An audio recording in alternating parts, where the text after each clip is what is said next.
കഴിഞ്ഞ ദിവസങ്ങളിൽ ഏറ്റവും കൂടുതൽ കേരളത്തിൽ ചർച്ച ചെയ്യപ്പെടുന്ന ഒന്നാണ് കണ്ണൂരിൽ ചെറുപുഴയിൽ പ്രളയത്തിൽപ്പെട്ട് ഒറ്റപ്പെട്ടു പോയ ആളെ രക്ഷിക്കുന്നതിനിടെ ഒഴുക്കിൽപ്പെട്ട് മരിച്ച ദുരന്ത നിവാരണ പരിശീലകനായ രാജേഷിനെ കുറിച്ച്.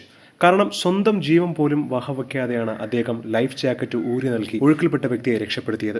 പക്ഷേ അദ്ദേഹത്തിന്റെ ഒരു മകനുണ്ട്, കുടുംബമുണ്ട് എന്നൊന്നും അദ്ദേഹം ആ ഒരു നിമിഷം ചിന്തിച്ചില്ല. ഇന്ന് തന്റെ അച്ഛന്റെ വിയോഗത്തെക്കുറിച്ച് പൊട്ടിക്കരയുന്ന മകന്റെ ദൃശ്യങ്ങൾ ഏവരുടെയും കണ്ണു നിറയിപ്പിക്കുന്നതാണ്. എന്തിനച്ചാ ഇങ്ങനെ ഒരു കടുങ്കൈ ചെയ്തത്, ഞങ്ങളെയൊക്കെ വിട്ട് എന്തിനാണ് പോയത് എന്ന് പറഞ്ഞുകൊണ്ട് പൊട്ടിക്കരയുന്ന മകന്റെ ദൃശ്യങ്ങളാണ് ഏവരുടെയും കണ്ണു നിറയിപ്പിക്കുന്നത്. സ്വന്തം ജീവൻ പോലും നോക്കാതെ മറ്റുള്ളവരെ രക്ഷിക്കാൻ മുന്നിട്ടിറങ്ങിയ രാജേഷിന്റെ ത്യാഗത്തെ അനുസ്മരിച്ച് ഒരുപാട് ആളുകളാണ് ഇപ്പോൾ രംഗത്ത് വരുന്നത്. ഈ ഒരു വിഷയത്തിൽ നടൻ മമ്മൂട്ടി പറയുന്നതും ഇപ്രകാരമാണ്: ജീവൻ പണയം വെച്ച് മറ്റുള്ളവരെ രക്ഷിക്കാനിറങ്ങിയ ആ ധീര യുവാവിന് എന്റെ ആദരാഞ്ജലികൾ. കണ്ണൂരിലെ പ്രളയ രക്ഷാപ്രവർത്തനത്തിനിടെ ജീവൻ നഷ്ടമായ തിരുവനന്തപുരം സ്വദേശി രാജേഷിന്റെ ആത്മാവിനെ നിത്യശാന്തി നേരുന്നു. കുടുംബത്തിന്റെയും പ്രിയപ്പെട്ടവരുടെയും ദുഃഖത്തിൽ ഞാനും പങ്കുചേരുന്നുവെന്നാണ് മമ്മൂട്ടി ഫേസ്ബുക്കിൽ കുറിച്ചിരിക്കുന്നത്.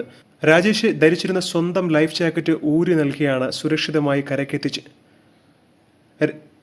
കാര്യങ്കോട് പുഴയിൽ കുടുങ്ങിപ്പോയ ആൾക്ക് സ്വന്തം ലൈഫ് ജാക്കറ്റ് ഊരി നൽകി സുരക്ഷിതമായി കരക്കെത്തിച്ച ശേഷമാണ് തിരുവനന്തപുരം കല്ലിയൂർ സ്വദേശിയായ 4ാം ദിനം നടത്തിയ വിപുലമായ തിരച്ചിലിനൊടുവിലാണ് അദ്ദേഹം എല്ലാവരെയും വിട്ടുപോയി എന്ന് മനസ്സിലാക്കുന്നത്. ഒരുപാട് പേരാണ് ദുഃഖം പ്രകടിപ്പിച്ച് രംഗത്ത് വരുന്നത്. എന്താണ് ഇതിനെക്കുറിച്ചുള്ള നിങ്ങളുടെ അഭിപ്രായമെന്നും കമന്റ് ചെയ്യുക.